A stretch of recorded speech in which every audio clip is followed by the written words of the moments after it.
Israel যতই বিরোধিতা করুক না কেন, ইসরায়েল যতই হামলা করুক না কেন, আমাদের এই অভিযাত্রা থামিয়ে রাখা যাবে না। অত্যন্ত ভারাক্রান্ত হৃদয়ে আজকের এই প্রোগ্রামে আসার জন্য ধন্যবাদ জানাচ্ছি। একই সাথে বিশ্ব বিবেক আজকে যে নিশ্চুপ রয়েছে, বিশ্ব মানবাধিকার অধিকার কর্মীরা যে তার প্রত্যাশিত অবস্থা অনুযায়ী এগিয়ে আসছে না, তার প্রতি অত্যন্ত দুঃখ প্রকাশ করছি। আপনারা দেখেছেন, অত্যন্ত দুঃখ ভারাক্রান্ত হৃদয়ে আমরা বলতে চাচ্ছি, গত 2 বছর যাবৎ যেই প্যালেস্টাইনে এবং গাজাতে, বিশেষ করে গাজা উপত্যকায় যে নৃশংসভাবে ইসরায়েলি বাহিনী যে নৃশংস হামলা চালিয়েছে, ইসরায়েল একটা মৃত্যু উপত্যকায় পরিণত করেছে, মৃত্যুপুরীকে পরিণত করেছে, এর তীব্র নিন্দা ও প্রতিবাদ জানাচ্ছি।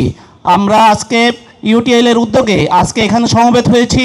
মূলত সর্বশেষ আমরা যে সম্প্রতি দেখেছি যে সুমুদ ফ্লোটিলা নৌবহর যেটি এসেছে, আমাদের স্যাররা বলেছেন যে এটি মূলত বিশ্ব মানবতাকে, বিশ্ব বিবেককে, বিশ্বের প্রতিটা মানুষকে জাগিয়ে তোলার জন্য। এক্সট্রিম মশার কয়েল প্ল্যান্ট ফাইবার দিয়ে তৈরি, ডেঙ্গু চিকুনগুনিয়া বাহি সহ যে কোনো মশার বিরুদ্ধে দেয় এক্সট্রিম সুরক্ষা। এবং আপনারা দেখেছেন আমাদের বাংলাদেশের 2 জন সংবাদকর্মী, অধিকার কর্মী এখানে যোগ দিয়েছেন।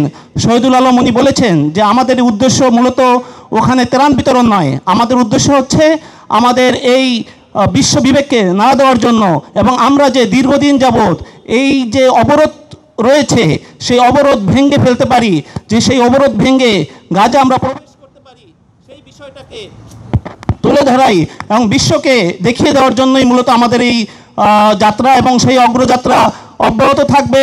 ইসরায়েল যতই বিরোধিতা করুক না কেন, ইসরায়েল যতই হামলা করুক না কেন, আমাদের এই অভিযাত্রা থামিয়ে রাখা যাবে না। এবং তারই ফলশ্রুতিতে আপনি দেখেছেন আরও 11টি জাহাজ বিভিন্ন দেশ থেকে সেই নৌবহরে যুক্ত হয়েছে।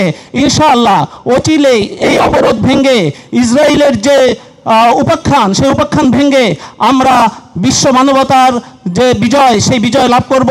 প্যালেস্টাইন স্বাধীন প্যালেস্টাইন হিসাবে একটি দ্বিজাতি তত্ত্বের ভিত্তিতে একটি রাষ্ট্র হিসাবে প্রতিষ্ঠা পাবে, বিশ্ব মানবাধিকার প্রতিষ্ঠা পাবে, সেই প্রত্যাশা ব্যক্ত করে সবাইকে ধন্যবাদ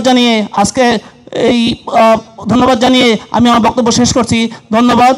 আসসালামু আলাইকুম রহমতুল্লাহি ওয়া বারাকাতুহু।